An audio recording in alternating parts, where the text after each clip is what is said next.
Hello friends, नमस्कार, प्रणाम। कैसे हो आप सब? आशा करते हैं कि बेहतर होंगे, एकदम शानदार होंगे, है ना। ये कक्षा 12 के लिए पेपर है। कक्षा 12 के लिए पेपर है जो कि 24 फरवरी को पूछे जाएंगे, है ना, 2025 में। 2025 में पूछे जाएंगे। चलिए इसका हम लोग फुल सोल्यूशन कर लेते हैं। फुल सोल्यूशन करने से पहले चलिए हम लोग शेर सुन लेते हैं ना। बहुत ही शानदार हुआ कि हम गरीब हैं, हमारी अच्छी तकदीर नहीं। हम गरीब हैं, हमारी अच्छी तकदीर नहीं, एक दिल के सिवाय और कोई जागीर नहीं, है ना। एक दिल के सिवाय और कोई जागीर नहीं, तुम्हें पाने का सपना तो है मेरी आंखों में, मगर वैसे मेरे हाथों में लकीर नहीं, है ना। बहुत जबरदस्त होगा, लाइनें एकदम शानदार। चैनल पर नए हैं तो प्लीज चैनल को सब्सक्राइब कर दीजिएगा, बेल आइकन को पास में ही दबा दीजिएगा।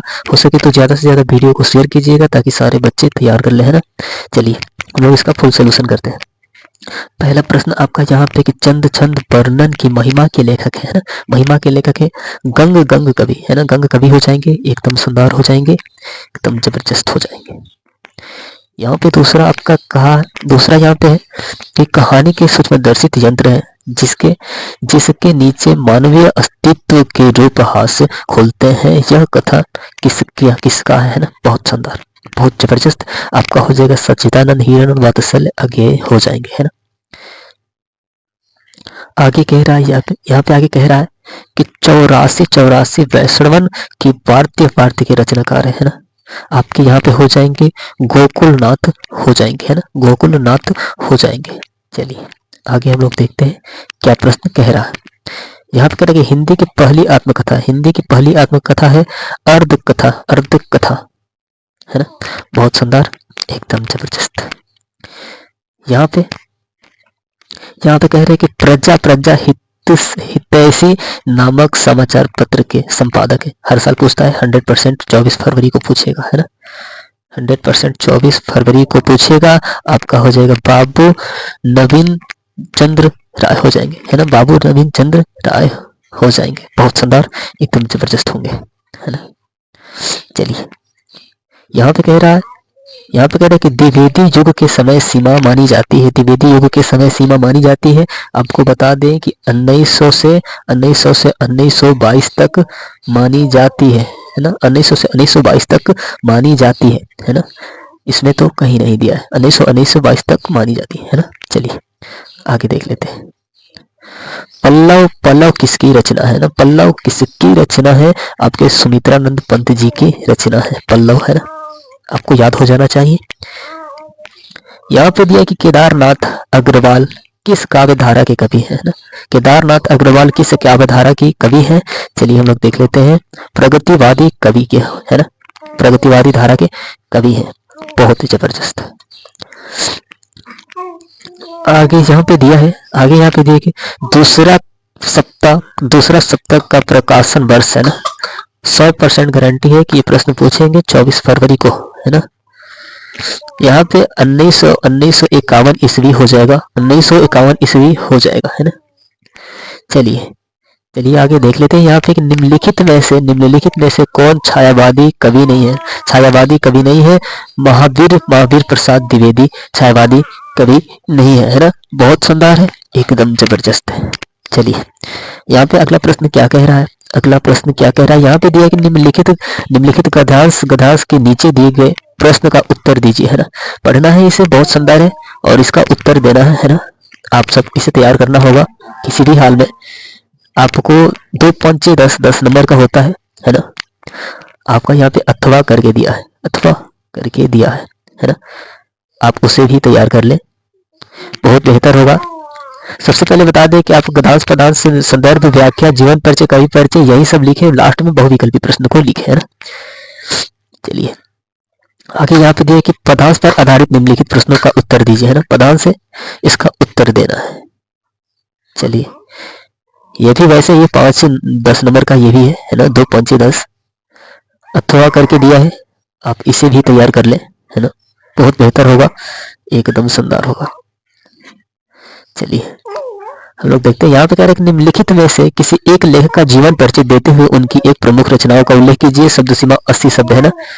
आपका हो जाएगा हरजादी प्रसाद द्विवेदी जी हो जाएंगे, ब्रजेश सुंदर रेड्डी जी हो जाएंगे। 100% पूछे जाते हैं तो इस साल भी पूछे जाएंगे 24 फरवरी 2025 को, है ना। 2025 को पूछे जाएंगे। यहाँ पे कह रहा है कि निम्नलिखित में से किसी एक कवि का जीवन परिचय देते हुए उनकी प्रमुख रचनाओं का उल्लेख कीजिए। शब्द सीमा 80 शब्द है ना। मैथिली शरण गुप्त, सुमित्रा नंद पंत, महादेवी वर्मा है ना। महादेवी वर्मा को किसी भी हाल में तैयार कर लीजिएगा, 24 तारीख को आएंगे, 24 तारीख को आएंगे है ना। यहाँ पे दे रखा है पंचलाइट, पंचलाइट दे रखा है, बहादुर दे रखा है, बहादुर दे रखा है ना। पंचलाइट और बहादुर कहानी के कथानक लिखना है। शब्द सीमा आपका 80 शब्द है ना। पंचलाइट आप तैयार कर लीजिएगा, बहादुर और लाठी भी तैयार कर लीजिएगा है ना। लाठी भी तैयार करना होगा आप सबके लिए, एकदम बेहतर होगा है ना।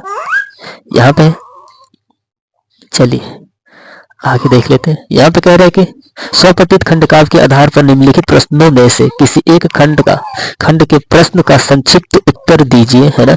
शब्द सीमा 80 शब्द है। आपको बता दें कि ये बलिया जिला वाइज आता है ना, तो हमारा यहाँ के बलिया जिला है, तो यहाँ के बच्चे सारे सत्य की जीत सभी आप सब तैयार करेंगे ना। सत्य की जीत तैयार करेंगे आप सब, सारे सत्य की जीत तैयार करेंगे एकदम जबरदस्त तरीके से है ना। चलिए यहाँ पे देख लेते हैं हम लोग क्या कह रहा है। हाँ ये कह रहा है ना। चलिए 8वां देख लें हम लोग। यहाँ पे 8वां यहाँ कह रहा है कि निम्नलिखित में से किसी एक संस्कृत कथांश का संदर्भ से हिंदी में अनुवाद कीजिए है ना।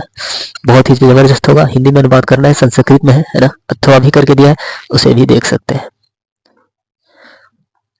यहाँ पे कह रहा है कि निम्नलिखित में से किसी एक श्लोक का संदर्भ से हिंदी में अनुवाद कीजिए।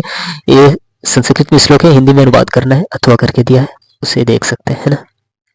चलिए आगे यहाँ पे कह रहा है कि निम्नलिखित में से किन्हीं 2 प्रश्नों का उत्तर संस्कृत में दीजिए है ना। आपको भारत पे तैयार कर लेना है, 100% आता है, एक ही है, 2 का देना है, बहुत सुंदर होगा। यहाँ पे कह रहा है कि श्रृंगार अथवा वीर रस का लक्षण और उदाहरण लिखिए है ना।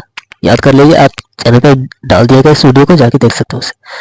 और ये कह रहा है फिर से कि यमक अथवा अतिशयोक्ति अलंकार की परिभाषा उदाहरण सहित दीजिए है ना। उसके बाद कह रहा है कि रोला अथवा चौपाई छंद की परिभाषा उदाहरण सहित दीजिए, लिखिए है ना।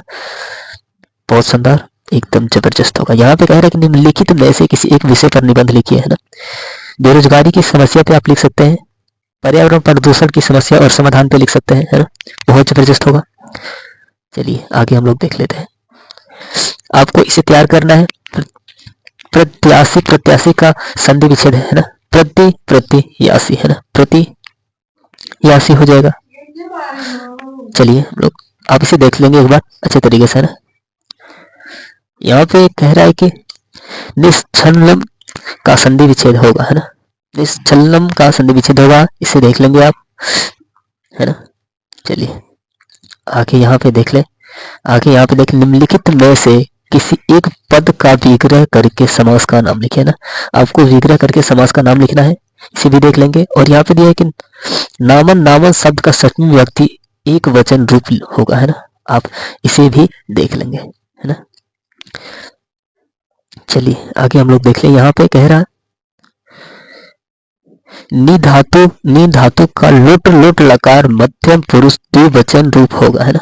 इसे भी देख लेंगे। हर साल जितने प्रश्न उठाए जा रहे हैं वो सब दिए जाएंगे है ना। यहाँ पे कह रहा है, यहाँ पे निम्नलिखित में से किसी एक शब्द के धातु एवं प्रत्यय का योग स्पष्ट कीजिए है ना।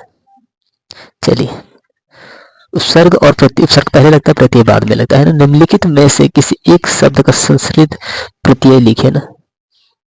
चलिए इसे देख लेंगे आप।